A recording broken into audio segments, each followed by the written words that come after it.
Hello everyone, स्वागत है आप सभी का श्री विद्या के यूट्यूब चैनल में। गाइस, वीडियो स्टार्ट होने से पहले आप सभी वीडियो को लाइक, शेयर और सब्सक्राइब ज़रूर कर दीजिए। आप उन सभी ग्रुप्स में वीडियो को शेयर कर दीजिए जिन ग्रुप्स में बच्चे जनरल कंपटीशन की तैयारी करते हैं। उनके लिए शॉर्ट ट्रिक्स बहुत ही इम्पॉर्टेंट है। आप फर्दर हमसे इंस्टाग्राम पे कनेक्ट हो सकते हैं और फर्दर क्वेरीज़ के लिए आप हमसे व्हाट्सएप पे भी चैट कर सकते हैं।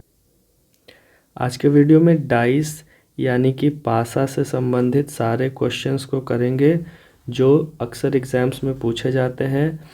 तो गाइज़, आज के वीडियो में पासा कितने प्रकार के होते हैं और उनसे रिलेटेड सारे प्रश्न जो RRB, SSC, RRB, NTPC, group D और यूपीएससी सीसैट में अक्सर पूछे जाते हैं। ये सभी महत्वपूर्ण परीक्षाओं के लिए ज़रूरी हो जाते हैं। गाइज़, इस वीडियो को एंड तक ज़रूर देखिए क्योंकि हम लोग क्वेश्चंस को ट्रिक के साथ सॉल्व करेंगे और मात्र 2 सेकंड में क्वेश्चन को देखते ही हल करने का कोशिश करेंगे। चैप्टर शुरू होने से पहले कुछ इम्पॉर्टेंट टॉपिक्स है जिसको जानना हमारे लिए बहुत ही ज़रूरी हो जाता है। कुछ बेसिक फैक्ट्स है जो आप शुरू से जानते हो, लेकिन मैं आपको रिवाइज करवा देता हूँ। सबसे पहले हम जानेंगे कि डाइस और क्यूब में क्या अंतर होता है। गाइस, डाइस और क्यूब दोनों ही बेसिकली स्क्वायर से मिलकर बना होता है। ये आपका एक डाइस है और ये आपका एक क्यूब है। तो गाइस, दोनों सेम दिखता है, अंतर सिर्फ इतना है कि एक डाइस में नंबरिंग किया होता है। जी हाँ, एक डाइस में नंबरिंग किया होता है और एक जो क्यूब होता है वो बिल्कुल ही खाली होता है। एक और टर्म होता है गाइस जिसका नाम है क्यूबॉइड।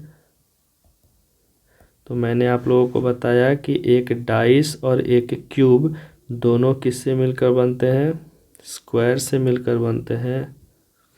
बल्कि एक क्यूबॉइड जो है वो रेक्टेंगल के मिलने से बनता है और एक क्यूबॉइड कुछ इस प्रकार का दिखता है। तो गाइस, आपको डाइस, क्यूब और क्यूबॉइड में अंतर अब पता चल चुका है। तो चलिए वीडियो को आगे बढ़ाते हैं।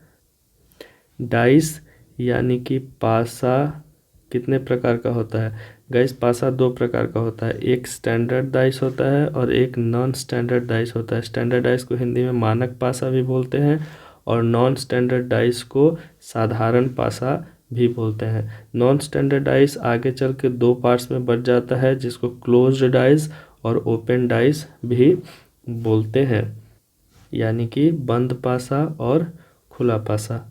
चलिए फटाफट से 2 मिनट में डाइस से रिलेटेड कुछ फैक्ट्स हम जान लेते हैं कि एक डाइस में मैक्सिमम कितने साइड्स होते हैं। तो आपको पता है कि एक डाइस में मैक्सिमम 12 साइड्स होते हैं। कितने फेसेस होते हैं एक डाइस में? तो 6 फेस होते हैं एक डाइस में। विजिबल साइड्स यानी कि आपको एक डाइस का कितना साइड दिख रहा होता है।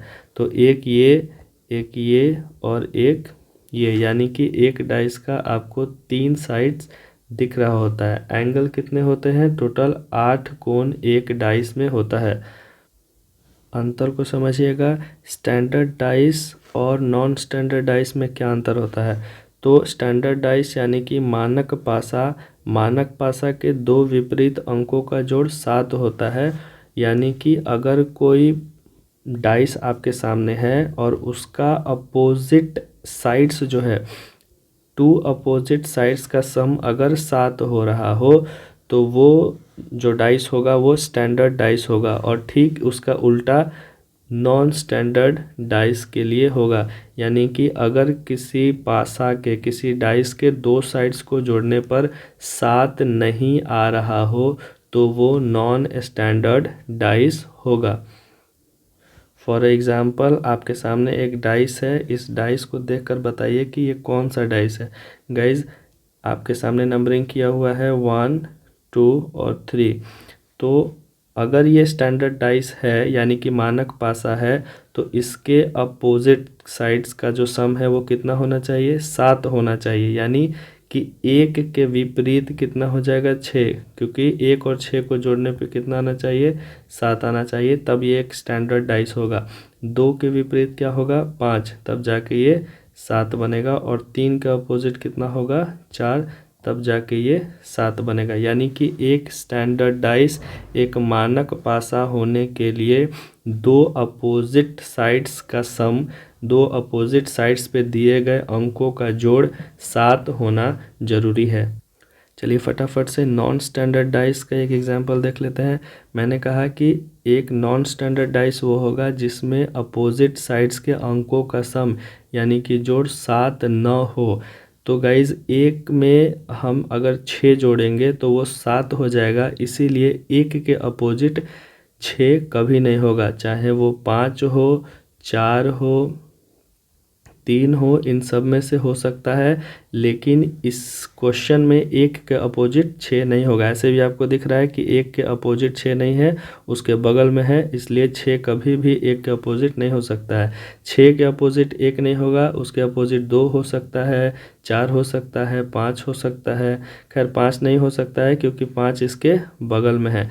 कॉन्सेप्ट ये है गाइस कि यदि किसी डाइस में अपोजिट साइड्स के अंक को जोड़ने पे 7 आ रहा हो तो वो एक स्टैंडर्ड डाइस है, और यदि 7 न आ रहा हो, 7 के अलावा कोई और अंक आ रहा हो, तो वो एक नॉन स्टैंडर्ड डाइस कहलाएगा।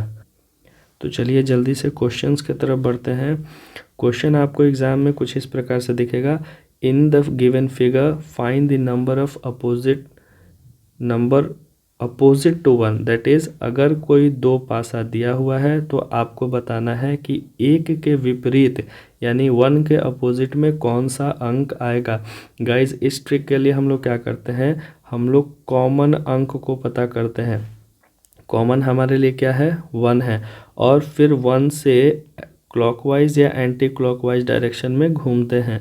तो हम जब क्लॉकवाइज डायरेक्शन में घूमेंगे इस प्रकार से तो क्या आएगा, 1 2 3, इसमें क्या आएगा 1 4 और 5, 1 4 और 5।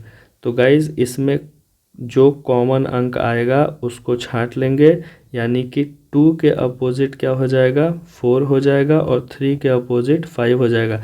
गाइज इसमें 1 दिख रहा है, 2 दिख रहा है, 3 दिख रहा है, 4 दिख रहा है, 5 दिख रहा है। कौन सा अंक इसमें नहीं दिख रहा है, जो अंक नहीं दिख रहा है वो 6 के अपोजिट हो जाएगा। जो अंक नहीं दिख रहा है वो 6 के अपोजिट हो जाएगा, और यही हमारा आंसर होगा। तो गाइस ट्रिक क्या था कि हम लोगों को कॉमन अंक को छांट लेना है और क्लॉकवाइज या एंटी क्लॉकवाइज डायरेक्शन में आगे बढ़ना है और नंबरिंग कर लेना है 1 2 3 1 4 5, यानी इसके अपोजिट ये होगा, इसके अपोजिट ये होगा। और चूँकि इसमें 1 2 3 4 और 5 है, जो अंक नहीं दिखेगा वो अंक 1 के अपोजिट होगा, यानी कि 6 हमारा आंसर होगा। पिछले क्वेश्चंस में हमने देखा कि जिसमें एक कॉमन हो, लेकिन यदि एग्जाम में आपसे पूछ दिया जाए इफ़ 2 नंबर्स आर कॉमन, यानी कि अगर किसी पासा में 2 अंक कॉमन हो, यानी कि 3 और 2, इसमें देखिए 2 अंक है जो कि कॉमन दिख रहे हैं आपको। क्वेश्चन है find the number opposite to 1 in the given figure, दिए गए चिन्हों में से एक के विपरीत अंक को बताइए। यानी कि इन दोनों पासाओं में एक के विपरीत कौन सा अंक आएगा। तो गाइज आपके लिए ट्रिक है कि जो कॉमन अंक दिया गया हो, यानी कि 2 और 3, तो इन दोनों कॉमन अंक को छांट लीजिए, यानी कि हटा दीजिए, और जो अंक आपका बच गया हो वही आपस में विपरीत हो जाएगा, यानी 1 का विपरीत क्या हो जाएगा, 4, और यही आपका आंसर होगा। एक बार फिर से समझिए, यदि 2 नंबर कॉमन हो तो उन दोनों नंबर्स को छांट लीजिए, और ट्रिक ये है कि जो नंबर बच गए वो एक दूसरे के अपोजिट होंगे, यानी एक के अपोजिट क्या होगा, चार। चार हमारा आंसर होगा। गाइज इस वीडियो में इतना ही। अगले पार्ट में हम लोग ओपन डाइस से कुछ क्वेश्चंस बनाएंगे और बचे हुए कुछ क्वेश्चंस को करेंगे। गाइज आपका काम है चैनल को लाइक कीजिए, कमेंट कीजिए, शेयर कीजिए और सब्सक्राइब करके बेल आइकन को दबा दीजिए। Thank you very much.